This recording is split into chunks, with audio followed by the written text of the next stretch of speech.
El siguiente bloque es presentado por la Iglesia Metodista Independiente de Chile.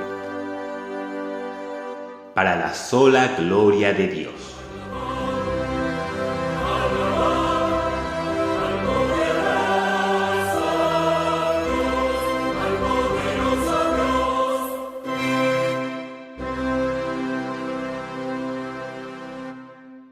Oh Jehová, mis adversarios contra mí se han levantado. Muchos son los que me han dicho, salvación en Dios no ha hallado. Mas tú eres mi escudo, me has rodeado con tu gloria, mi cabeza has levantado, con mi voz a ti he clamado. Desde el monte Santo Cristo, mi plegaria has oído, me acosté y dormí contento, desperté con tu sustento. Aunque sitio me pusieren 10 millares de enemigos, los temores han huido. Sálvame siempre, Dios mío. Tú has herido en la mejilla a todos mis enemigos y sus dientes has quebrado. Salvación tú nos has dado.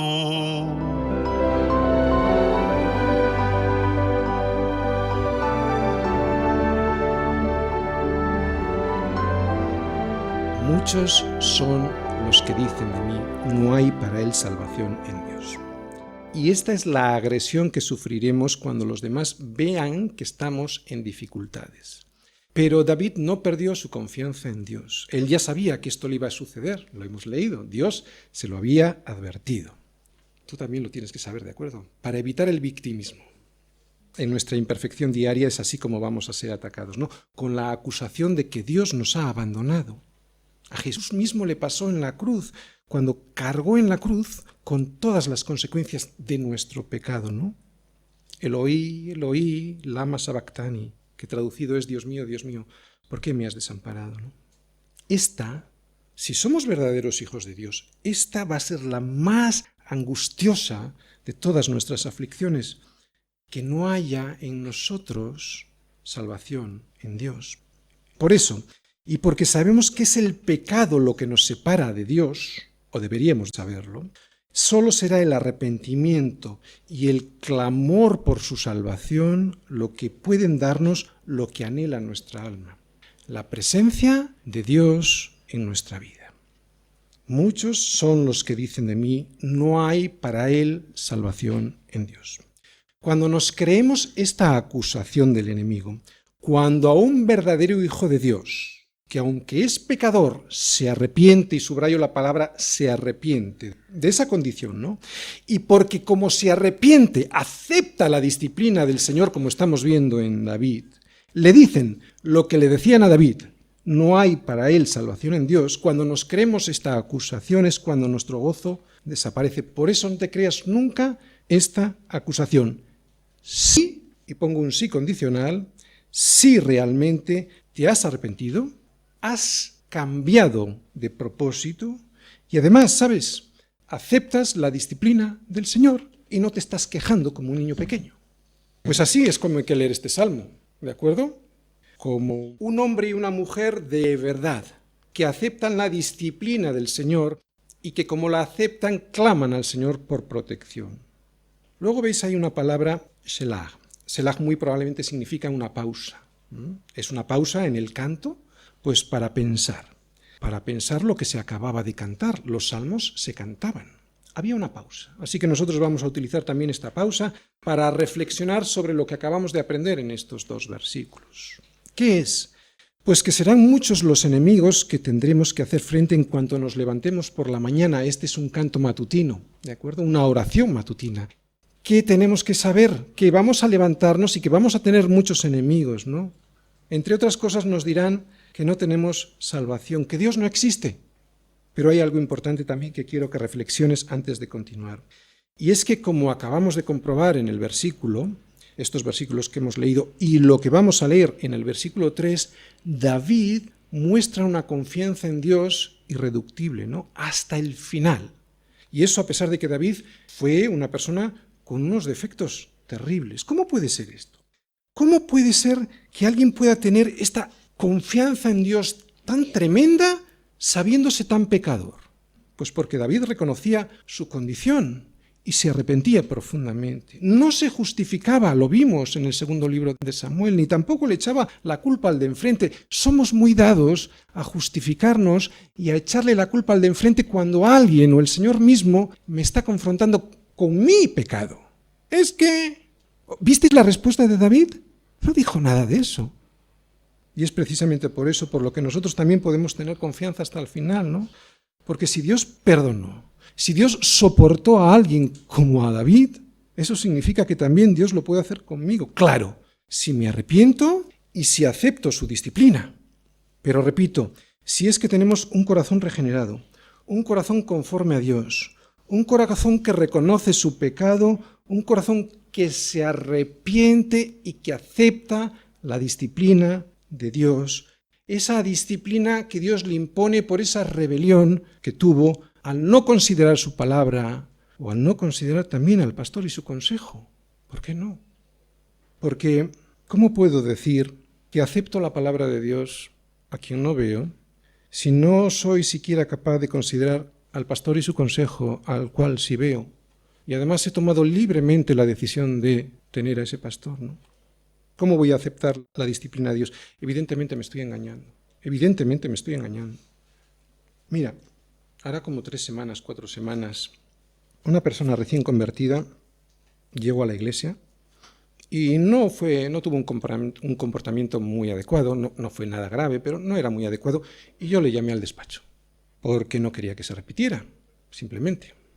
En la carne le sentó muy mal, y yo lo entiendo. Cuando te llama la atención a nadie le gusta. Y le dije que no estaba dispuesto a perder el tiempo, que si quería ser corregido, yo estaba aquí para servirle, pero que si no, pues tenía la puerta. Su reacción fue: ¿sabes, pastor? Hay muchas iglesias. Y dije, pues muy bien. Pero en décimas de segundo su cara cambió y me dice: no, pastor, si no obedezco en esta iglesia, no voy a obedecer en ninguna otra. ¡Híjole! Yo pensando, esto no te lo ha revelado ni carne ni sangre, sino mi Padre que está en los cielos, porque esto no se aprende. Hace una semana llamé a una persona que constante y continuamente estaba en rebeldía. Le di la misericordia de la disciplina o la posibilidad de tomar la puerta y salir. Ni siquiera quiso escuchar en qué consistía la disciplina. A mí, al pastor y a todo el presbiterio, lo que le dijo fue que nos pensábamos, que nos creíamos que éramos muy santos, ¿no? Y se marchó. Uno recién convertido, el otro con años y años en Cristo. Uno reconociendo su pecado en él, el otro solo viendo el pecado en los demás. Uno quedándose en la iglesia, el otro pues picando de una iglesia en otra y repitiendo los mismos errores en todas ellas. No eres víctima, eres culpable. Y si lees este salmo como una víctima, te estás equivocando. Eres culpable. Si te ves como una víctima, este salmo no es para ti. Lo vuelvo a repetir. Si tienes un corazón conforme a Dios, solo si tienes un corazón que se arrepiente de verdad de tu pecado, del tuyo, no del de enfrente. Déjale al de enfrente que arregle sus cosas con el Señor, del tuyo. Cuando la palabra o el pastor confrontan a alguien, no es para que vengan con el pecado del hermanito, es para confrontarte con el tuyo, porque el problema es tu pecado. Quien te va a matar a ti es tu pecado, no el pecado del de al lado, ¿entiendes? Cuando no aceptes estas condiciones, estas consecuencias de esta rebelión, y no aceptes la disciplina del pastor o la disciplina del Señor a través de su palabra, sabes, este salmo no es para ti, porque David no lo cantaba con este espíritu. ¿Cómo soy? Confiado en Dios hasta el final. Versículo 3. Mas tú, Señor, eres escudo alrededor de mí, mi gloria y el que levanta mi cabeza. Con mi voz clamé al Señor y Él me respondió desde su monte santo, Selah. David se pudo acercar con confianza, ¿sabéis por qué? Porque él sabía que su pecado había sido perdonado. Por eso nosotros también nos podemos acercar con confianza al Señor. A pesar de su imperfección, David sabía que tenía que soportar las consecuencias de esa imperfección, pero él tenía confianza en que Dios le aceptaría. Y nosotros debemos hacer igual, porque aunque el Señor ya nos avisó de las consecuencias, también nos dice, si confesamos nuestros pecados, Él es fiel y justo para perdonarnos nuestros pecados y limpiarnos de toda nuestra maldad. Lo volvemos a repetir. Si confesamos el pecado del hermanito, ¿qué dice? Nuestros pecados. Es que, de verdad, hermanos, ahí está nuestro problema, ¿de acuerdo? Siempre nos estamos justificando en lo que el otro está haciendo. A pesar de las apariencias de derrota, David confiaba en Dios y de aquí sacamos una lección, ¿no? Que a pesar de la persecución, ¿no? Esa persecución que siempre el enemigo va a tener con nosotros, hemos de confiar en nuestro Señor. Dios no desampara a aquel que le busca con un corazón limpio, con un corazón que reconoce su situación, con un corazón que acepta como un hombre y como una mujer la disciplina que Dios le impone. Claro que sí, Señor, me lo merezco, pero clamo a ti. Esa es la actitud que hay que tener al leer este salmo. Podemos acercarnos a Dios con confianza, aunque sabemos que tenemos mucha imperfección en nuestra vida. Nosotros podemos acceder a la presencia del Padre gracias al sacrificio de Cristo en la cruz, no gracias a que nosotros nos lo merecemos. Fundamental tenerlo en cuenta siempre. Hoy vamos a hacer la Cena del Señor, vamos a recordar en la Cena del Señor la muerte de Jesús. Es por Él, por su sangre, por su sacrificio, por sus méritos, no porque yo me lo merezco. Es la sangre de Cristo la que tiene el poder para darme el acceso a su presencia. Cuando dice David, eres escudo alrededor de mí, sabes, de lo que está hablando es de protección, pero sobre todo de lo que habla es de confianza en esa protección. Sabe que Dios, aun en esta disciplina que Él está imponiendo, pues tiene misericordia con David. David sabe una cosa, algo que debemos aprender nosotros, que la disciplina también es misericordia.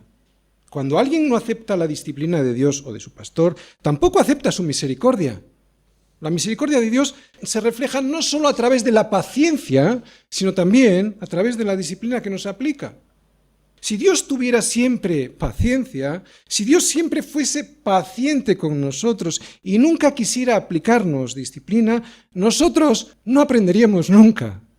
Cuando un padre solo tiene paciencia con los errores de sus hijos y no les aplica la disciplina necesaria para corregir esos errores que ellos cometen, les está enviando un mensaje muy equivocado que ellos van a interpretar como que el padre aprueba esa actitud equivocada de esos hijos.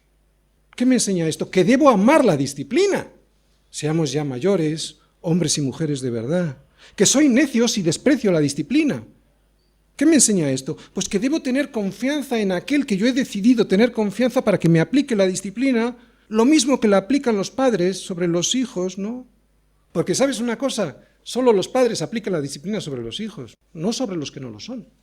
Mis hijos lo saben muy bien, yo les aplico disciplina cuando es necesario, pero también saben que a los de afuera ni se me ocurre disciplinarle. ¿Por qué? Porque no son mis hijos. Las consecuencias del pecado en mi vida son inevitables, pero a pesar de las consecuencias, Dios sigue siendo escudo alrededor de mí. Solo tengo que reconocer mi imperfección para poder recibir la gracia, pero no solo de su perdón, también de su poder sobre mi vida, ¿no? Y esto es lo que reconoce David. David reconoce su situación, pero clama al Señor por protección, porque sabe que no solo recibe de Él el perdón, sino también el poder. El Señor es mi gloria y el que levanta mi cabeza.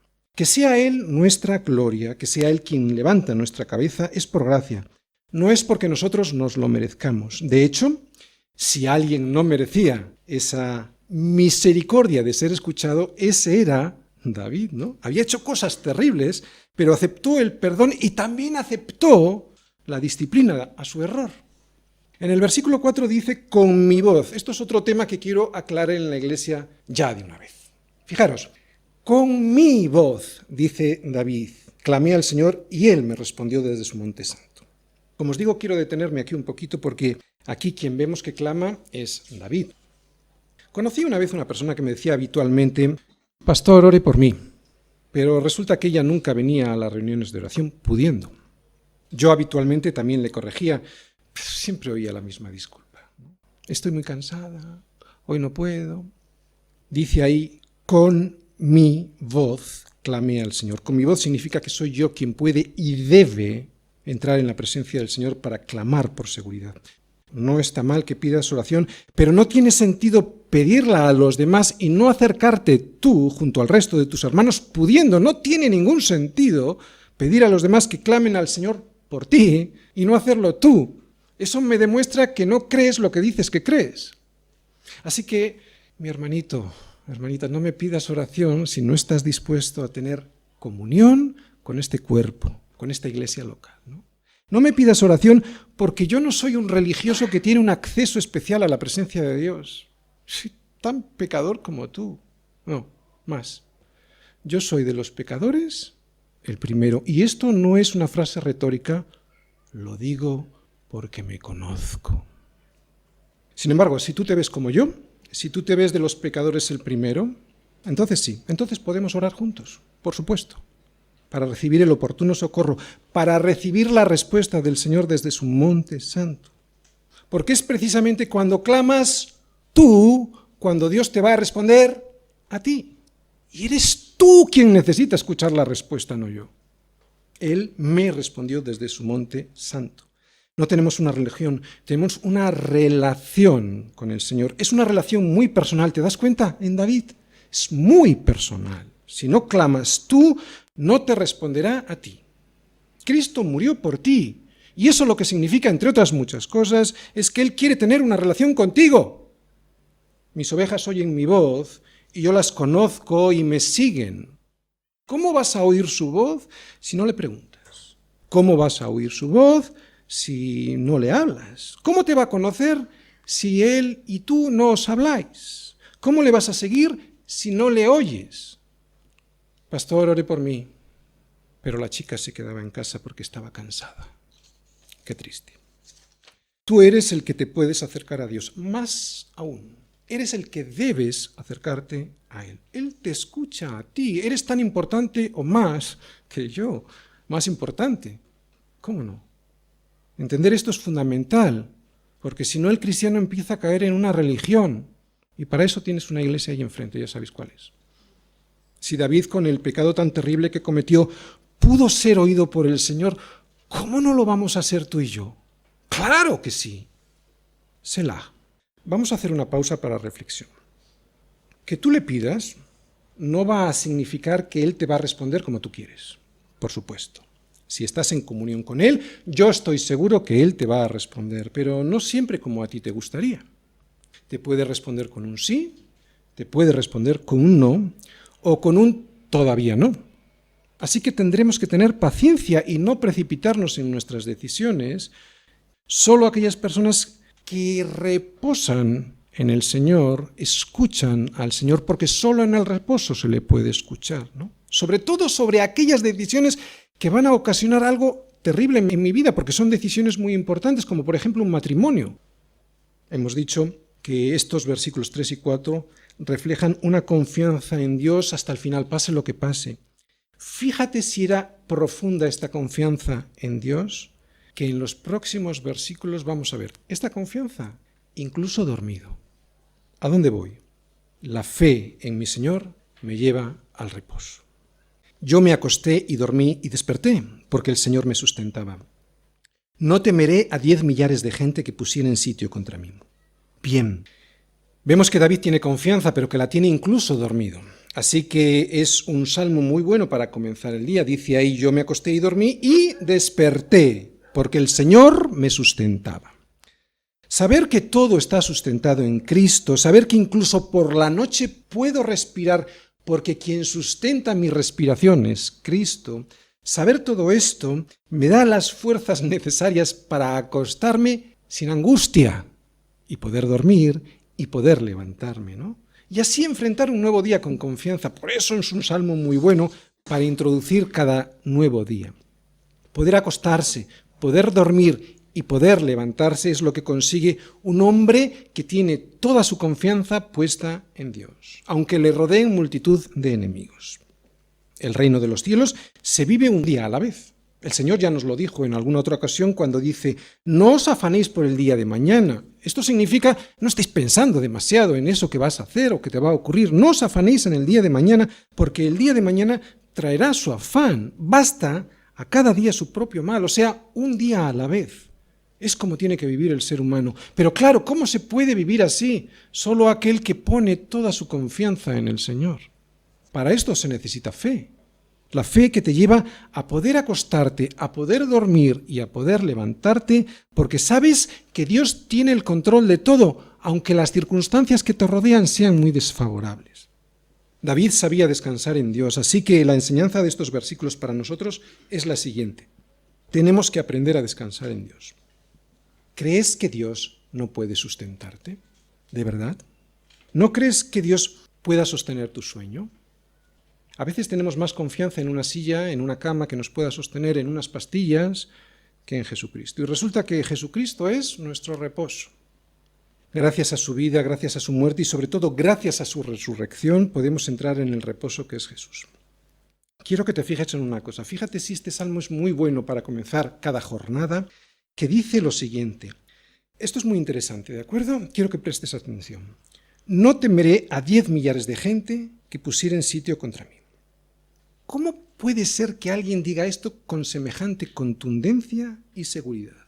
Que no teme a tal cantidad de enemigos. Está loco. ¿Crees que es porque David era muy valiente? Pues no. Esa no es la respuesta. No hay ninguna valentía en decir, no temeré a 10 millares de gente que pusieren sitio contra mí, cuando uno a quien teme es a Dios y no a los hombres. Y así era David. David no era un soberbio. Esta frase no está dicha con temeridad ni con soberbia, en absoluto. David era humilde. Lo que pasa es que él sabía que Dios sí era poderoso. Él sí podía derrotar a sus enemigos. David era humilde, como os digo. Este no temeré no está dicho con soberbia, ¿no? Ni con la seguridad en uno mismo, sino en Dios. La confianza en uno mismo, ¿sabe lo que pasa con nosotros? Nos hace tener actitudes soberbias. Pero la confianza en Dios da humildad. Lo que le da valentía a uno, valentía de verdad, es temer a Dios. Te lo voy a explicar con un ejemplo histórico, que yo creo que todos vamos a conocer aquí.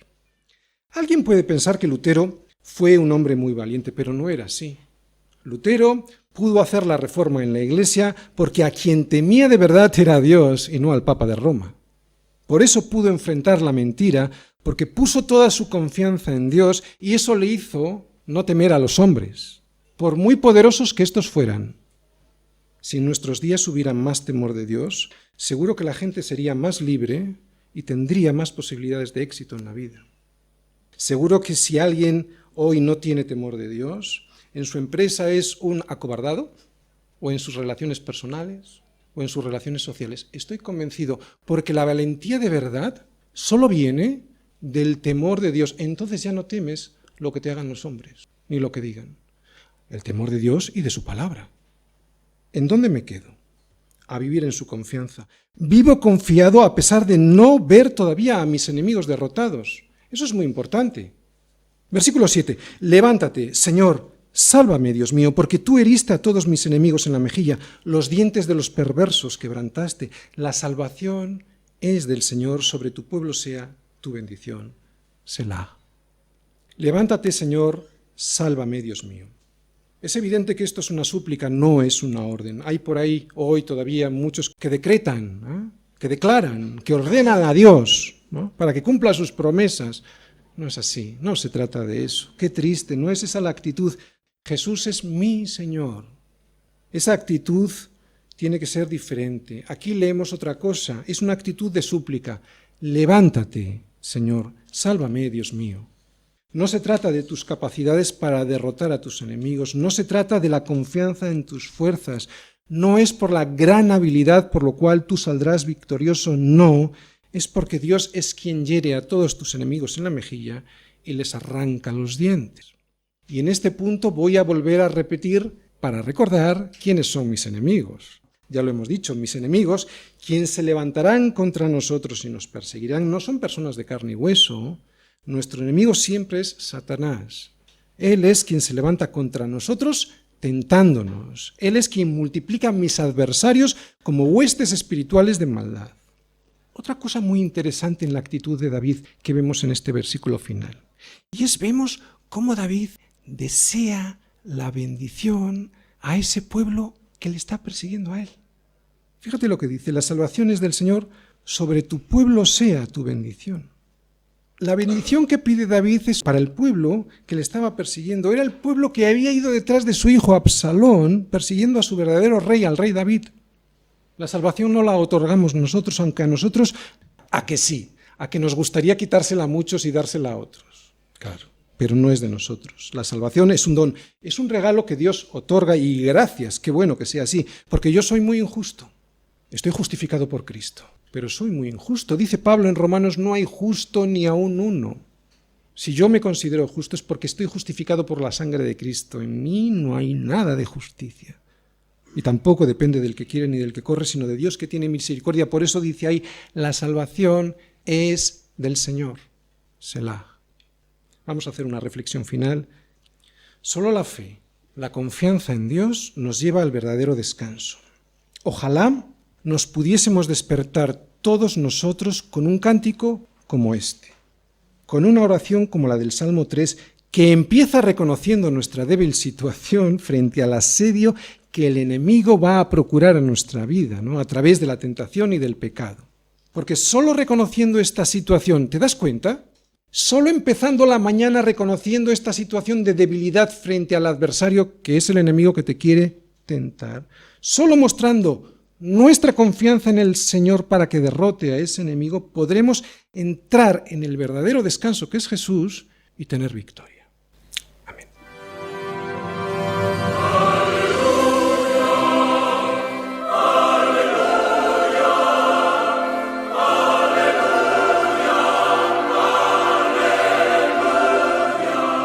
Y aquí concluye nuestro programa de hoy. Los dejamos cordialmente invitados a nuestra próxima edición de Palabra Fiel, para ser más edificados, equipados y establecidos en la fe que es en Cristo Jesús, Señor nuestro. El Señor les bendiga.